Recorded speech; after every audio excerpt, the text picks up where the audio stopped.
പിതാവിന്റെയും പുത്രന്റെയും പരിശുദ്ധാത്മാവിന്റെയും നാമത്തിൽ പരിശുദ്ധ അമ്മേ, അമ്മേ പരിശുദ്ധമേ, ദൈവമാതാവേ, കൃപാസനത്തിലൂടെ ഞങ്ങളുടെ ദേശത്തിനും അമ്മ മധ്യസ്ഥം തേടി തന്ന എല്ലാ അനുഗ്രഹങ്ങൾക്കും കൃപകൾക്കും ഞങ്ങളിപ്പോൾ ഹൃദയം നിറഞ്ഞ നന്ദി പറയുന്നു. അമ്മേ പരിശുദ്ധമേ, ദൈവമാതാവേ, 2004 ഡിസംബർ 7 ഉച്ചകഴിഞ്ഞ് 2:30 കൃപാസനത്തിൽ സംഭവിച്ച അമ്മയുടെ പ്രത്യക്ഷപ്പെടലിനെ കുറിച്ച് തിരുസഭയ്ക്ക് സമർപ്പിച്ചിരിക്കുന്ന പഠനരേഖകളുടെ മേൽ സഭാത്മകമായ പഠനം ആരംഭിക്കുവാൻ ഞങ്ങൾ പ്രാർത്ഥിക്കുന്നു. അമ്മേ പരിശുദ്ധമേ, ഭൂസ്വർലോകങ്ങളുടെ രാജ്ഞിയായ അങ്ങേയ്ക്ക് ഭൗമ സംരക്ഷണത്തിനായി പ്രപഞ്ചപ്രകൃതിയെ തന്നെ തിരുസഭ പ്രതിഷ്ഠിക്കുവാൻ ഈ പ്രത്യക്ഷീകരണം വഴി ഇടയാക്കണമേ. പരിശുദ്ധമേ, ജപമാല മാതാവേ, സകല കൃപാസനം പ്രാർത്ഥനയോടും ചേർത്ത് ഞങ്ങളിപ്പോൾ പ്രാർത്ഥിക്കുന്ന ഈ കുടുംബത്തിന്റെ പ്രത്യേക നിയോഗം പറ മക്കളെ.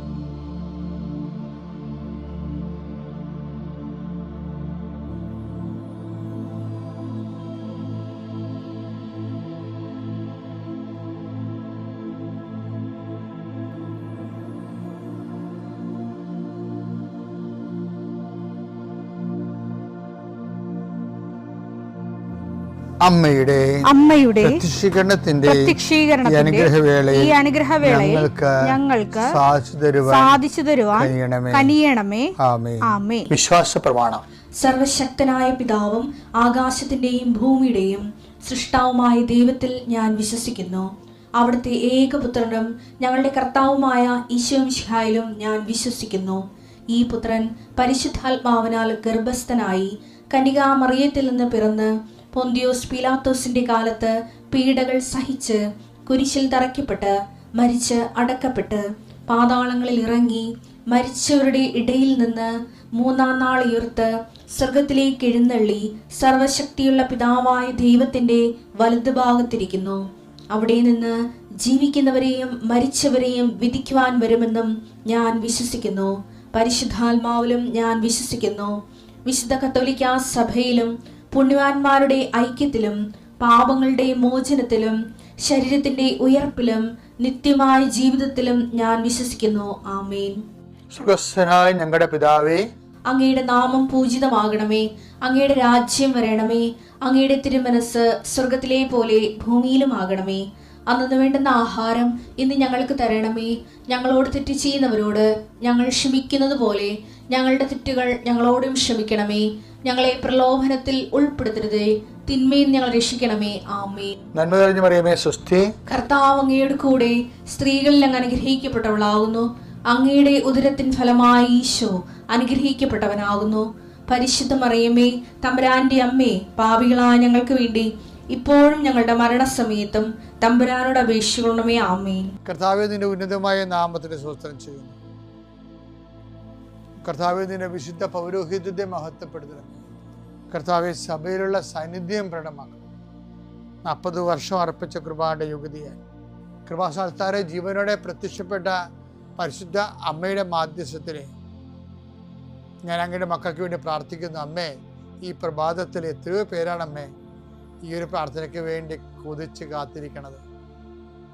അവർക്ക് എവിടെ എന്തെല്ലാമോ കാര്യങ്ങളുണ്ട്. ഇന്ന് അവരുടെ കഴിവിൽ നിൽക്കാത്ത കാര്യങ്ങളുണ്ട്. കർത്താവേ, അങ്ങയുടെ മക്കളുടെ കഴിവിൽ നിൽക്കാത്ത കാര്യങ്ങൾ, ആ കാര്യങ്ങളെക്കുറിച്ച് ഓർക്കുമ്പോൾ ഭയവും പേടിയും പ്രയാസവും സങ്കടവും നിരാശയും ഒക്കെ തോന്നുന്ന വിഷയങ്ങൾ, വ്യക്തികൾ, അതെല്ലാം യേശുക്രിസ്തുവിന്റെ നാമത്തിൽ ഞാൻ ബന്ധിക്കുന്നു. കർത്താവേ, അങ്ങയുടെ മക്കള് ഇനി സമാധാനത്തിൽ വിട്ടേക്കണമെന്ന് പറഞ്ഞില്ലേ ഈശോ. ഞങ്ങളുടെ ദാസനെ സമാധാനം, എൻ്റെ രക്ഷ ഞാൻ എൻ്റെ കണ്ണുകൊണ്ട് കണ്ടിരിക്കുന്നു. അങ്ങയുടെ ദാസനെ സമാധാനം വിട്ടേക്ക്. സമയം ദീർഘദർശി പറഞ്ഞതുപോലെ അങ്ങയുടെ മക്കൾ ഈ പ്രാർത്ഥനയ്ക്ക് ശേഷം സമാധാനം കണ്ടെത്താൻ ഇടയാക്കണം പ്രാർത്ഥിക്കുന്നു. നിങ്ങളുടെ ജീവിത ചിന്തകൾ, നിങ്ങളിന്ന് പോകാനിരിക്കുന്ന ഇടങ്ങൾ, സംസാരിക്കുന്ന വ്യക്തികൾ, ഒപ്പിടുന്ന പേപ്പറുകൾ, എഴുതുന്ന രേഖകൾ, എൻ്റെ മക്കൾ ജീവിത ഉപായത്തിന് വേണ്ടിയും മേൽഗതിക്ക് വേണ്ടിയും ജോലിക്ക് വേണ്ടിയും ജോലിയുടെ അനുബന്ധ കാര്യങ്ങൾക്ക് വേണ്ടിയും എവിടെയെല്ലാം യാത്ര ചെയ്യുന്നു, ആരോടെല്ലാം സംസാരിക്കുന്നു, ഫോൺ ചെയ്തിട്ട് എന്തെങ്കിലും ഡേറ്റോ കാര്യമോ തീരുമാനമോ വാക്കോ പ്രവൃത്തിയോ തീരുമാനം കിട്ടാൻ വേണ്ടി കാത്തിരിക്കുന്നു, അതെല്ലാം മക്കൾക്ക് അനുകൂലമാവുകയും അത് ഈശോയുടെ നാമത്തിൽ ഞാൻ നിങ്ങളെ അനുഗ്രഹിക്കുകയും ചെയ്യുന്നു. എൻ്റെ കർത്താവേ, മനുഷ്യൻ്റെ ഭീഷണി കാരണം മനസ്സിന് സമാധാനം നഷ്ടപ്പെട്ടവരെ, അവരെ നീ ഏത് ഭവനത്തിൽ പ്രവേശിച്ചാലും ആ ഭവന സമാധാന ആശംസ അർപ്പിച്ച കർത്താവേ, നിന്റെ നാമത്തിൽ നെഞ്ചിലും നെറ്റിലും മുദ്ര വാങ്ങി നിന്റെ നാമത്തിൽ വിശ്വസിക്കുന്ന ഒരു മനുഷ്യനെയും ആരും ഭിക്ഷപ്പെടുത്താൻ അനുവദിക്കരുത് കർത്താവേ. അവരെല്ലാം ശത്രുക്കളെ കാണുകെ വിരുന്നൊരുക്കുന്ന ദൈവത്തിൻ്റെ ശക്തിവിശേഷം നിനക്കായി വിരുന്നൊരുക്കട്ടെ. എൻ്റെ എല്ലാ ശത്രുക്കളുടെയും മുന്നിൽ നിത്യം പിതാവും പുത്രനും പരിശുദ്ധാത്മാവും സർവ്വേശ്വര എന്നേക്കും ആമേൻ. എൻ്റെ പ്രിയപ്പെട്ടവർ, നമ്മൾ ഇന്നലെ ഒരു വചനം കണ്ടല്ലേ? ഇന്നലെ എന്ത് വചനം കണ്ടേ? സഭാപ്രസംഗി 7:29. അതൊന്ന് വായിച്ചേ. ഇന്നലെ വായിച്ചത് ദൈവം മനുഷ്യനെ സരള ഹൃദയനായി സൃഷ്ടിച്ചു, എന്നാൽ അവന്റെ സങ്കീർണ പ്രശ്നങ്ങൾ അവന്റെ തന്നെ സൃഷ്ടിയാണ്. അപ്പൊ ഈ സങ്കീർണത ഉണ്ടാക്കണില്ലേ ജീവിതത്തില് വളരെ ലളിതമായൊരു ജീവിതമായിരുന്നു. അതിന് സങ്കീർണത ഉണ്ടാക്കിയത് ആരാണ്? ദൈവമല്ല, നമ്മൾ തന്നെയാണ് ഉണ്ടാക്കിയത്. അല്ലെങ്കിൽ നമ്മളെ കൊണ്ട് ആരെങ്കിലും ഉണ്ടാക്കിച്ചായിരിക്കും. ജീവിതം സങ്കീർണമാകുന്നതിനോട് ദൈവം ഒരു വിമുഖതയുള്ള ആളാണ്. ജീവിതമേ, കാര്യം ജീവിതം ബേസിക്കായിട്ട് സങ്കീർണമല്ല, അത് ലളിതമാണ്. അപ്പം ദൈവത്തിൻ്റെ ഒരു കാഴ്ചപ്പാട് നമ്മളാണ് നമ്മുടെ ജീവിതത്തിന് സങ്കീർണമാക്കിയതെന്നാണ്. എന്ന് വെച്ചാൽ എന്താ? ദൈവത്തിൻ്റെ അല്ലാത്ത വഴികൾ തിരഞ്ഞെടുത്തു. അത് പറയല്ല, എൻ്റെതല്ലാത്ത പദ്ധതികൾ നിരൂപിച്ചവർക്ക് ദുരിതമെന്ന്. എടുത്തേ യെശയ്യാ 30:1 കർത്താവ് അരുളി ചെയ്യുന്നു, എന്റേതല്ലാത്ത പദ്ധതികൾ നടപ്പിലാക്കുകയും എനിക്ക് അഹിതമായ സഖ്യം ഉണ്ടാക്കുകയും ചെയ്ത് പാപം കുന്നുകൂട്ടി. അതാണ് ജീവിതത്തെ സങ്കീർണമാക്കണം എന്ന് പറയുന്നത്. പാപം കുന്നുകൂട്ടി എന്ന് പറയുമ്പോൾ പാപം കുന്നുകൂട്ടുന്ന ഒരു പദ്ധതിയാണെങ്കിൽ ഓർക്കുക, അത് ദൈവത്തിൻ്റെ അല്ലെന്ന്. അത് മനസ്സിലാക്കാനുള്ള കോമൺ സെൻസ് പോരെ? വിവേചനമായിട്ട് പരിശുദ്ധാത്മാവ് ദാനം വേണോ? പാപം കുന്നുകൂട്ടിയ അനുസരണമില്ലാത്ത സന്തതികൾക്ക് ദുരിതം. ഈ ദുരിതം ഉണ്ടാക്കുകയും അതിൻ്റെ ബൈ പ്രോഡക്റ്റായിട്ട് പാപങ്ങൾ ഉണ്ടാകുകയും ചെയ്യുമ്പോൾ ഓർക്കുക, ആ പദ്ധതി നമ്മളുണ്ടാക്കിയതാണ്. അത് സഭാപ്രസംഗം 7:29 പറയുന്ന പോലെ ദൈവം സരളഹൃദയനായിട്ട് സൃഷ്ടിച്ചു. സങ്കീർണങ്ങളായ പ്രശ്നങ്ങൾ നമ്മുടെ തന്നെ സൃഷ്ടി കൊണ്ടാണ് ഈ പാപം കുന്നുകൂടിയതും ദൈവത്തിൽ നിരക്കാത്ത ബന്ധം ഉണ്ടാക്കിയതും. അപ്പോൾ ദൈവത്തിൽ നിരക്കാത്ത ബന്ധം ഒരു ബന്ധം, അത് വിവാഹബന്ധമായാലും മനസ്സമ്മതമായാലും നിനക്കിഷ്ടപ്പെട്ടാൽ നല്ല ചിന്തിക്കേണ്ടത് ദൈവത്തിൽ നിരക്കുന്നതാണോ എന്ന് ചിന്തിക്കണം. അപ്പോൾ കുറേയൊക്കെ നമുക്ക് അന്വേഷിച്ചാൽ അറിയാൻ പറ്റും. കുറേയൊക്കെ നമ്മൾ പലവട്ടം പ്രാർത്ഥിക്കേണ്ടി വരും. അതിൻ്റെ ഓരോ വിശദാംശം കിട്ടാൻ വേണ്ടിയേ, വിശദാംശം കിട്ടാൻ വേണ്ടി പെറ്റ് സ്കാനിങ് ഉണ്ട്. അതുപോലെ പ്രാർത്ഥിക്കുമ്പോൾ നമുക്ക് ജനറൽ മെസ്സേജ് കിട്ടും, ഡീറ്റെയിൽ കിട്ടത്തില്ല. അപ്പോൾ പെറ്റ് സ്കാനിങ് പോലെ ഡീറ്റെയിൽ കിട്ടാൻ വേണ്ടി നമ്മൾ വീണ്ടും ആ വിഷയം പ്രാർത്ഥിച്ചു പോകണം. അത് നമുക്ക് അന്വേഷിക്കാൻ പറ്റുന്നതൊക്കെ അന്വേഷിക്കുകയും ചെയ്യണം, പ്രാർത്ഥിക്കുകയും ചെയ്യണം. നമ്മൾ ഒരിക്കലും സ്റ്റിക്ക് ഓൺ ചെയ്യരുത്. സ്റ്റിക്ക് ഓൺ ചെയ്താലേ നമ്മൾ ശരിക്കും പറഞ്ഞാൽ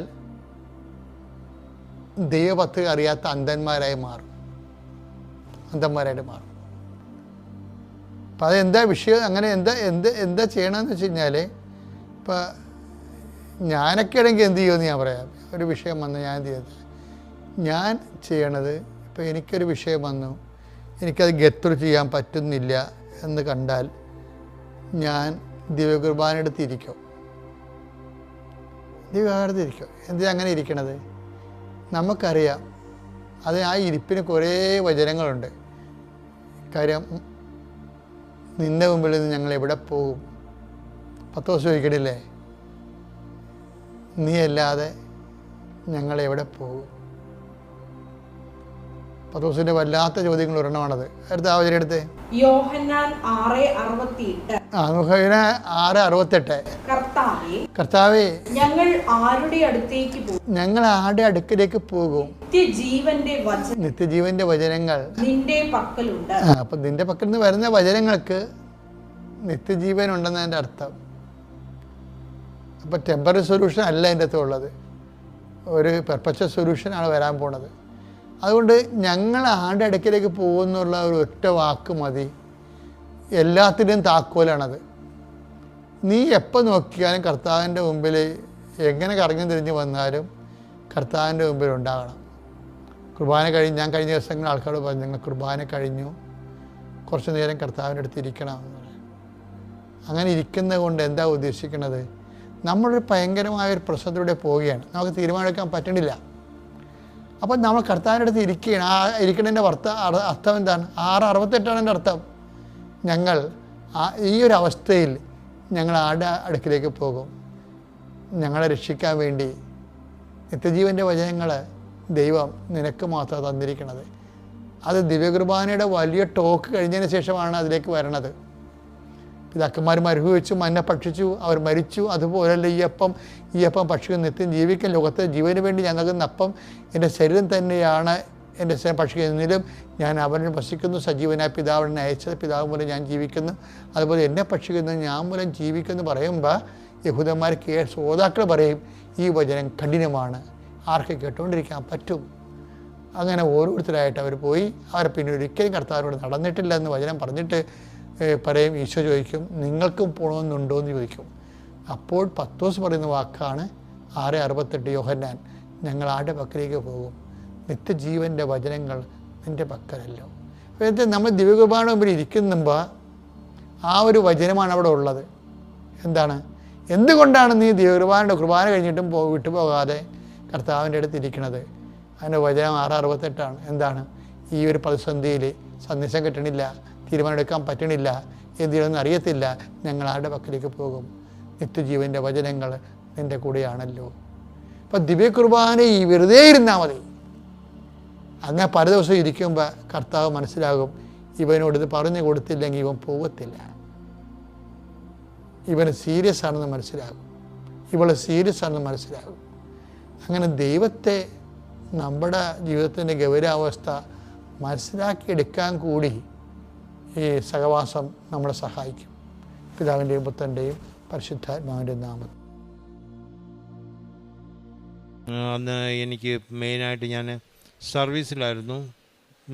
അവിടുന്ന് റിട്ടയർഡ് ആയി കഴിഞ്ഞിട്ടാണ് ഞാൻ അറിയുന്നത് എൻ്റെ പേരിന് വ്യത്യാസമുണ്ട്, എൻ്റെ ഭാര്യയുടെയും പേരിന് വ്യത്യാസമുണ്ടെന്ന്.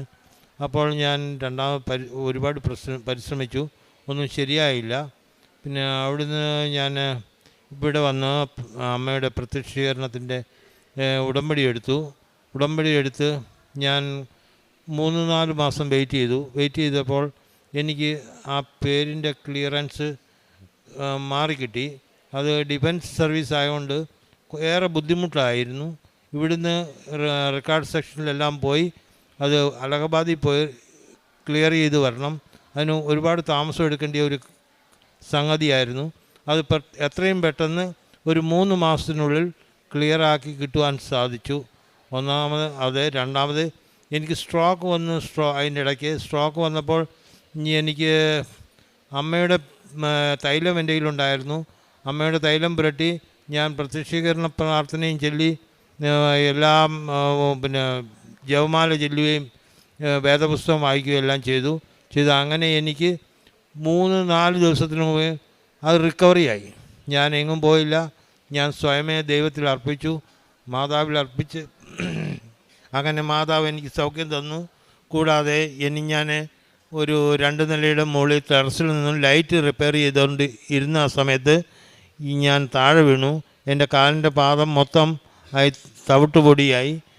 ഡോക്ടർ പറഞ്ഞു ഓപ്പറേഷൻ വേണമെന്ന്. എനിക്ക് ശരിയായ ബോധമില്ല.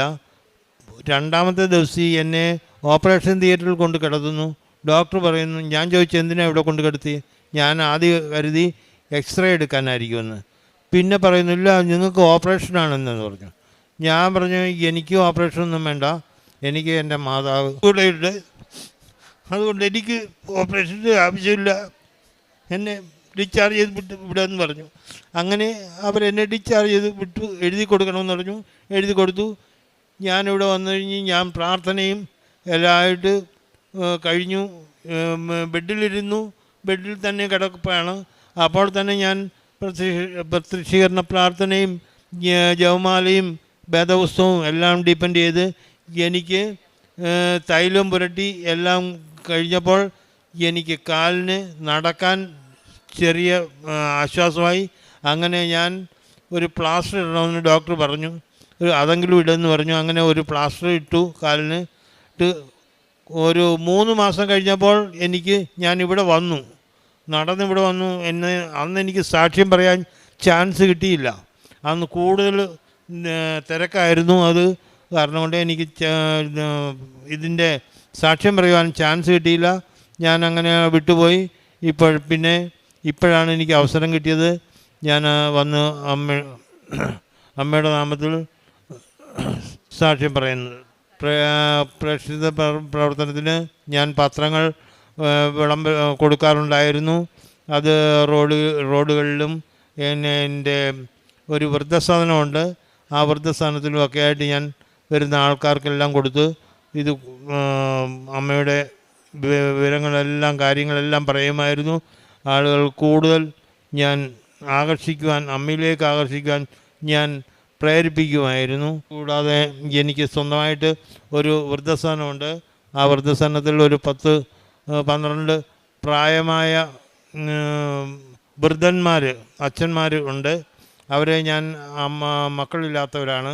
അവരെ ഞാൻ എൻ്റെ പെൻഷനിൽ നിന്ന് കിട്ടുന്ന ആദായവും അല്ലാത്ത മറ്റാൾക്കാർ ചെയ്ത് സഹായിക്കുന്ന ആദായവും എല്ലാം കൂടെ വെച്ചിട്ട് ഞാൻ അവരെ പോറ്റുന്നുണ്ട്. ആത്മീയമായിട്ട് ഞാൻ എന്നും വേദപുസ്തകം വായിക്കും. പിന്നെ എല്ലാ പള്ളിയിലും പോവും, എല്ലാ സഭയിലും പോയി പ്രാർത്ഥിക്കും, എല്ലാം ചെയ്യും. എല്ലാം അമ്മേൻ ഈ സഹായത്തിനായി കൂടെയുണ്ട്. ജപമാല ചൊല്ലും. പ്രത്യക്ഷീകരണ പ്രാർത്ഥന ഡെയിലി രാവിലെയും വൈകിട്ടും എല്ലാം ചൊല്ലുന്നുണ്ട്. വേദപുസ്തകം വായിക്കുന്നുണ്ട്. പിന്നെ കൂടാതെ ഞാൻ സങ്കീർത്തനം 1, 23, 51, 91, 121 ഡെയിലി വായിക്കാറുണ്ട്. അത് 2 നേരം വായിച്ചിട്ടാണ് കിടക്കുന്നത്. അമ്മയുടെ സംരക്ഷണത്താൽ ഞങ്ങൾ 2 പേരും, ഞങ്ങൾക്ക് മക്കൾ ഒന്നും കൂടെ ഇല്ല. മക്കൾ എല്ലാം ദൂരെയാണ്. ഇപ്പം ഞങ്ങൾക്ക് സാക്ഷ്യം അതിൻ്റെ പിന്നെ പറയുന്നതാണ്. എൻ്റെ പേര് ഗീത എന്നാണ്. 2025 എൻ്റെ ഭർത്താവിന് വീണ്ടും കാലിന് വയ്യാതെ വന്ന് നേരത്തെ ഞങ്ങൾക്ക് പരസഹായം ആരുമില്ല. എൻ്റെ അമ്മയും തിരുവുമാരനുമല്ലാതെ ഞങ്ങൾക്ക് ആരുമില്ലായിരുന്നു. ഞാൻ എവിടെയെങ്കിലും ആശുപത്രിയിൽ പോകണമെങ്കിൽ തന്നെ ഈ വണ്ടി കൊണ്ടുവന്ന് റോഡെ നിർത്തിയിട്ട് വേണം ഓട്ടോടകത്ത് കൊണ്ടുപോകാൻ. അങ്ങനെ ആരുമില്ലാതെ ഇരുന്ന സമയത്തും എൻ്റെ ദൈവം ഞങ്ങൾക്ക് എൻ്റെ അമ്മ ഒരു ദൂതനെ അയച്ചു.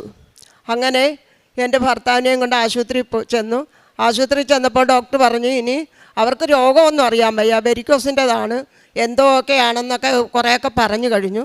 അത് കഴിഞ്ഞപ്പോൾ ഡോക്ടർ പറഞ്ഞു എത്രയും പെട്ടെന്ന് ഓപ്പറേഷൻ ചെയ്യണം കാലിൻ്റെ ഭാഗത്തെ. അപ്പോൾ പിന്നെ നടക്കുവാന്ന് തന്നെ ബുദ്ധിമുട്ടാണെന്ന് പറഞ്ഞു.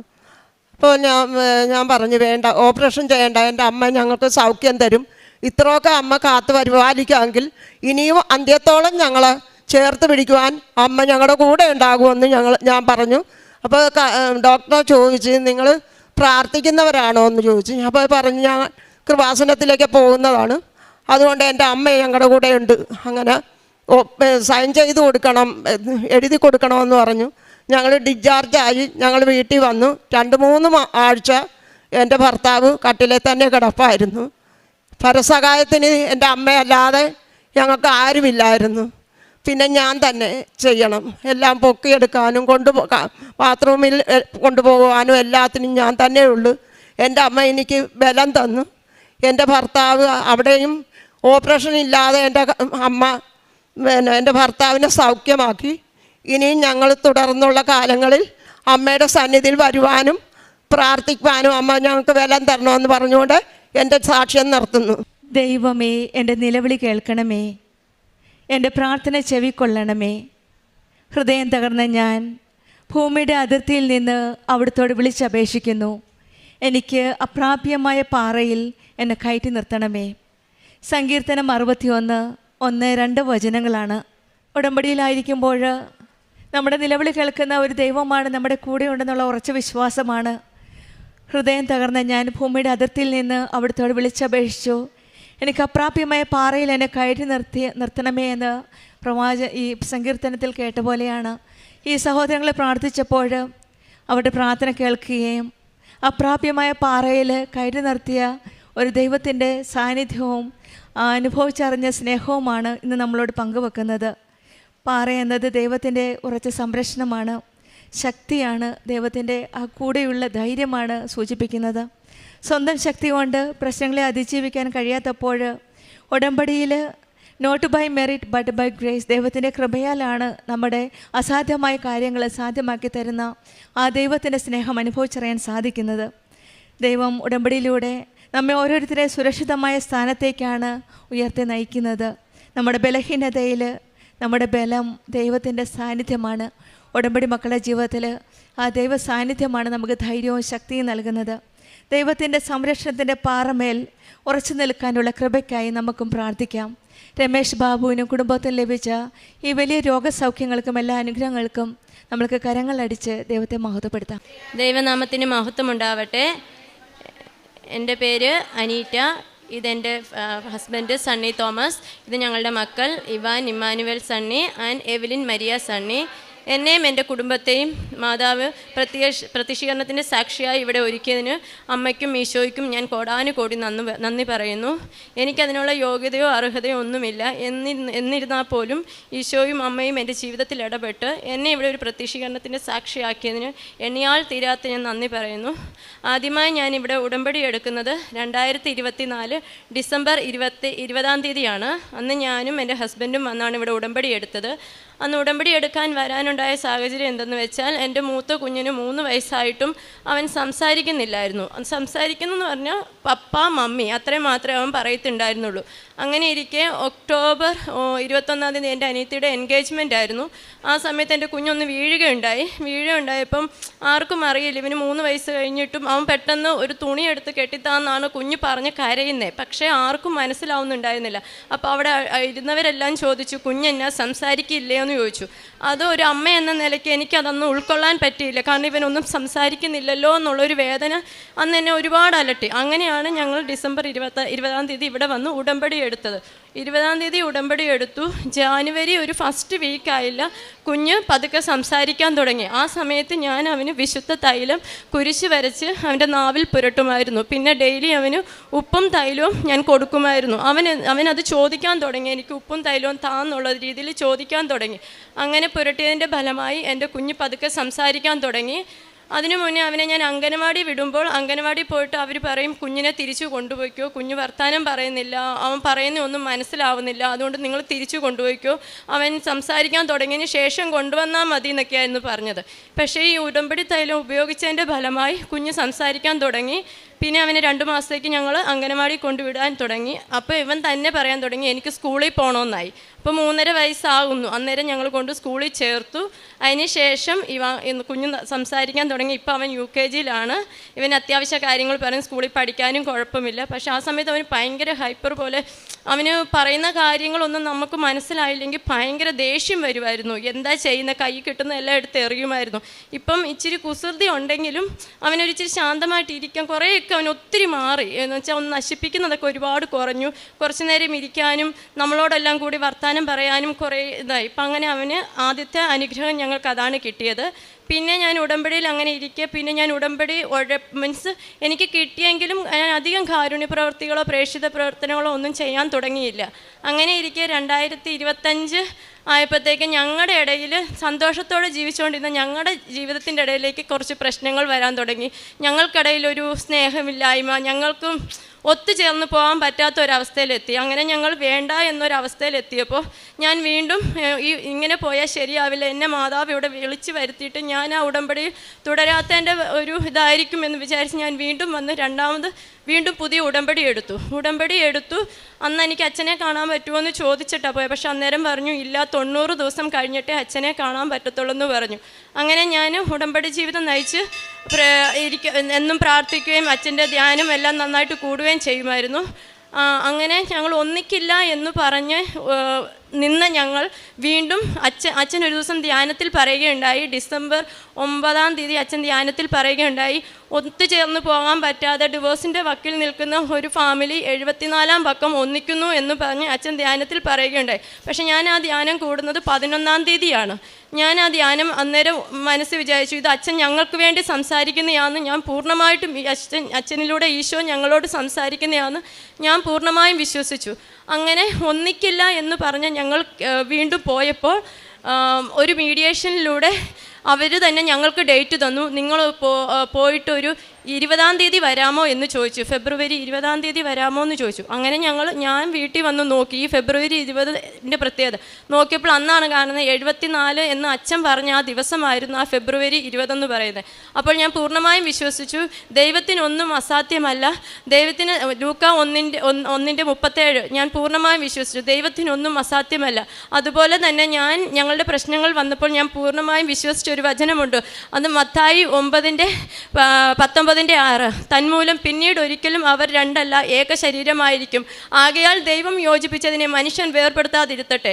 അപ്പോൾ ഞാൻ ദൈവത്തോട് പ്രാർത്ഥിച്ചു, മാതാവേ, ഇത് നീ വിധിച്ചതാണെങ്കിൽ നീ തരിക, ഇല്ല നീയായിട്ട് എടുത്തു മാറ്റുന്നതാണെങ്കിൽ മാറ്റിക്കോ, പക്ഷേ അത് സഹിക്കാനുള്ള കൃപ ഞങ്ങൾക്ക് തരണമേ എന്ന് മാത്രമേ ഞാൻ പ്രാർത്ഥിച്ചുള്ളൂ. പക്ഷേ മാതാവ് ഞങ്ങളുടെ ജീവിതത്തിൽ ഇടപെടുകയും ഞങ്ങളെ സന്തോഷത്തോടെ വീണ്ടും ഈ റിയൂണിയൻ തന്ന് ഞങ്ങളെ ഇങ്ങനെ ഒരുമിപ്പിക്കുകയും ചെയ്തതിന് മാതാവിനും ഈശോയ്ക്കും ഞാൻ കോടാനുകോടി നന്ദി പറയുന്നു. ഞങ്ങളുടെ ഈ പ്രശ്നം നടക്കുമ്പോൾ ഒരുപാട് പേര് ഞങ്ങളെ പരിഹസിക്കാനുണ്ടായിരുന്നു. അതും ഞങ്ങളുടെ കുടുംബത്തിലുള്ളവർ തന്നെ ഒരുപാട് പേര് ഞങ്ങളുടെ ജീവിതം തകരുന്നത് കണ്ട് സന്തോഷിച്ച ഒരുപാട് പേരുണ്ട്. അവർക്കെല്ലാം ഉള്ള മറുപടിയാണ് ദൈവം ഞങ്ങളെ യോജിപ്പിച്ച ഈ റിയൂണിയൻ.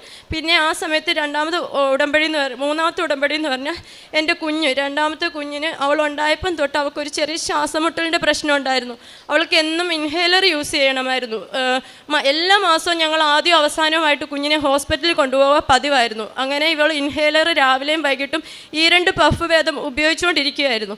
ഉടമ്പടി എടുത്തു. അന്ന് മുതൽ ഞാൻ കുഞ്ഞിന് ഉടമ്പടി തൈലവും ഉപ്പും കുരിശ് വരച്ച് കൊടുത്തതിൻ്റെ ഫലമായി എൻ്റെ കുഞ്ഞ് അതിനുശേഷം ഇന്ന് വരെ ഇൻഹേലർ യൂസ് ചെയ്തിട്ടില്ല. അതുപോലെ ഇവൾ രാത്രി കിടന്ന് കരയുക പതിവായിരുന്നു. ഒരു 12 മണി കഴിയുമ്പം ആ ഉടമ്പടി എടുത്തതിന് ശേഷം ഇന്ന് വരെ എൻ്റെ കുഞ്ഞ് കരയുകയോ ഇൻഹേലർ യൂസ് ചെയ്യുകയോ ചെയ്തിട്ടില്ല. ഇവൾ നല്ലതായിട്ട് ഇരിപ്പുണ്ട്, ഒരു പ്രശ്നവുമില്ല. പിന്നെ ഞാൻ പ്രേക്ഷിത പ്രവർത്തനമായിട്ട് ഞാൻ ചെയ്തെന്ന് പറഞ്ഞാൽ പത്രം ഞാൻ വിശുദ്ധ തൈലവും ഉപ്പും വെച്ച് കുരിശ് വരച്ച് ഞാൻ പ്രാർത്ഥിച്ചാണ് പത്രം കൊടുക്കാറുണ്ടായിരുന്നത്. ഞാൻ കൊടുക്കുമ്പോൾ പ്രാർത്ഥിക്കും, മാതാവേ, ഇത് അർഹതപ്പെട്ടവരുടെ കൈകളിലേക്ക് ഈ പത്രം എത്തിക്കുവാൻ എന്നെ നീ സഹായിക്കണമേ എന്ന് പ്രാർത്ഥിച്ചാണ് ഞാൻ കൊടുത്തുകൊണ്ടിരുന്നത്.